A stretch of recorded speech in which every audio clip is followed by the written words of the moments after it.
No sé si hay alguna pregunta entre el público. Buenos días. Mi pregunta va dirigida inicialmente a Federico Buyolo y si alguien quiere extender la respuesta estaría encantado. Acaba de comentar el compañero sobre la colaboración público-privada. Yo creo que es un mantra que llevamos muchos años hablando, que cuesta mucho distanciar. Y desde la posición de Federico desde el Gobierno de España, viendo colaboraciones con todas las áreas, sectores, me gustaría conocer cómo visiona colaboración en el ámbito de los ODS para aplicar la innovación, modernización y que realmente el cambio sea algo efectivo. Gracias. Es el ámbito más complicado, es decir, de hecho es el objetivo 17, todo el mundo hablamos y hablamos mucho de la importancia de la colaboración y de la importancia de que todos trabajemos juntos en una misma dirección. Sinceramente, lo que más nos está costando en el ámbito propio de la administración. De hecho, para hacer la gobernanza de la Agenda 2030 hemos tenido que hacer 3 instrumentos con 6 agentes distintos de manera fragmentada. Volvemos otra vez a esa fragmentación. Estamos siguiendo algunas cosas que están funcionando bastante interesantes, algunas experiencias piloto. Os cuento una anécdota. En la Universidad de Barcelona colabora con 14 universidades en un proyecto Horizonte 2020 para definir los modelos de cocreación. Han estado 3 años trabajando en un modelo de cocreación para colaborar. Los 2 primeros años se han tirado solamente para definir los conceptos. Porque la colaboración en unas cosas es un ámbito, en otros es otro, en un país significa una cosa, en otro significa otra. Entonces, 2 años solamente para hacer lo que son los conceptos. Y ahora tienen un modelo, además, bastante complejo. El MIT está desarrollando una cosa que se llama inteligencias colectivas, que es cómo las sociedades, tanto de lo digital y lo físico, se interconectan a través de un diálogo, que en este caso es Agenda 2030, como elemento de colaboración. Las colaboraciones público-privadas en España han sido muy costosas. Yo solamente conozco una que es significativa, que es el proyecto Shine, donde estaba la Universidad Politécnica de Madrid, el Gobierno de España, a través de la Agencia Española de Cooperación Internacional de Desarrollo, una ONG, y Acciona en el ámbito del desarrollo de energías renovables en Etiopía, que además ha sido premiado como uno de los proyectos de trabajo público-privado. Yo creo que esto nos tiene que hacer cambiar a todos en las maneras de pensar de cómo tenemos que hacer las cosas. Yo creo que esto sobrepasa ya las colaboraciones público-privadas o los PPP anteriores, que ya no funcionan de esta manera. Se trata de establecer nuevos modelos que, nacidos desde cooperación blanda, a través de una visión general de hacia dónde tenemos cada uno, donde cada uno en su misión desarrolla estas actuaciones y a través de la conexión entre los distintos actores vuelve a retroalimentar a la red para volver a seguir construyendo, es lo que verdaderamente harían unas alianzas inteligentes de cooperación, que es lo que fundamentalmente permitiría generar esta transformación que estamos buscando. Es complejo, pero sin duda alguna es la única base para que verdaderamente se cumpla la Agenda 2030. Alguna charla lo he dicho, para mí, si cumpliéramos el objetivo 17 de la Agenda 2030, conmigo ya estaría satisfecho en el año 2030 y seremos capaces de haber cumplido ese objetivo. Tiene trampa, si hemos conseguido ese, lo hemos conseguido todos.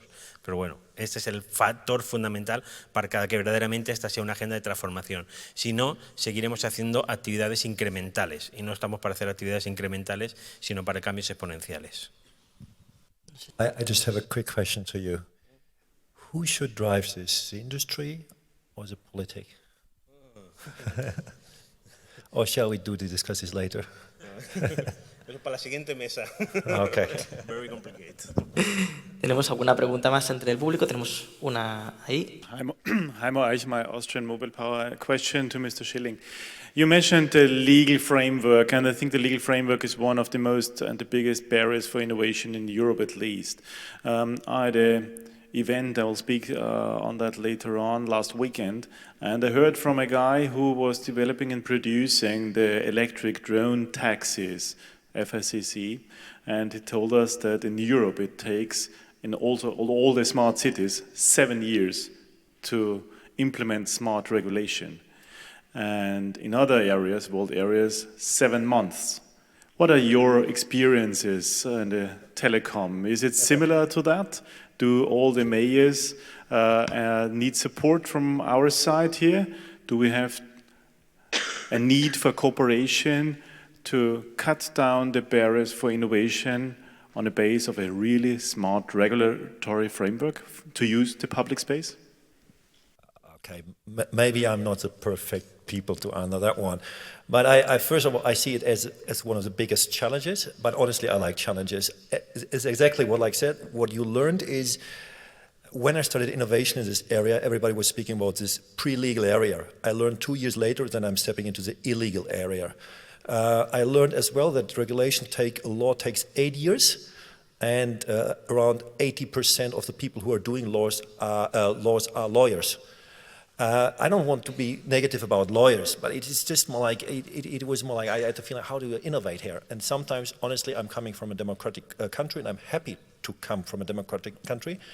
But sometimes I'm a little bit jealous. I worked 2 years in China to really, you can speed up very, very fast.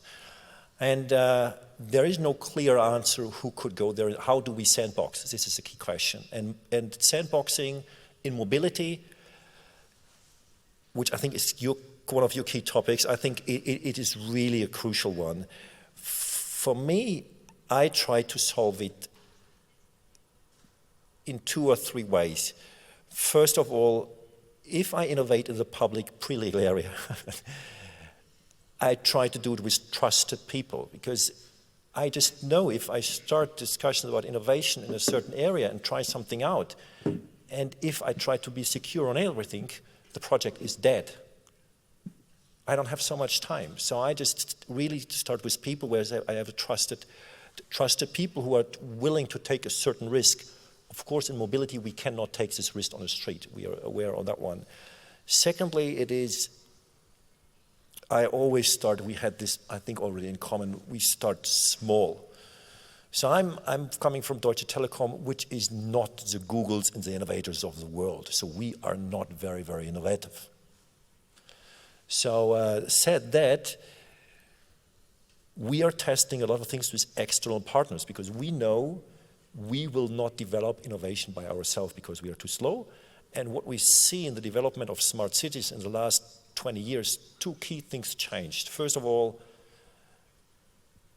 citizens becoming more demanding, and second is startups taking over the market.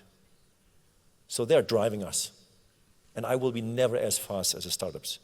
So I partner wherever I can and jump into innovation. And I do this innovation with partners in places and in areas where a city is willing and is trusting to do this. This doesn't work in all innovation fields. And then you need sometimes good relations to politics to make it happen.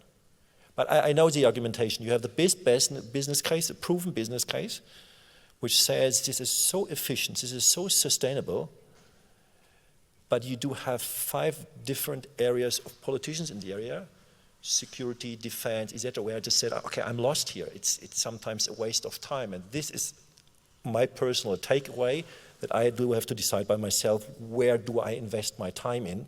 Because sometimes I just see there is no way to change. So I choose just projects where I have the feeling I can change.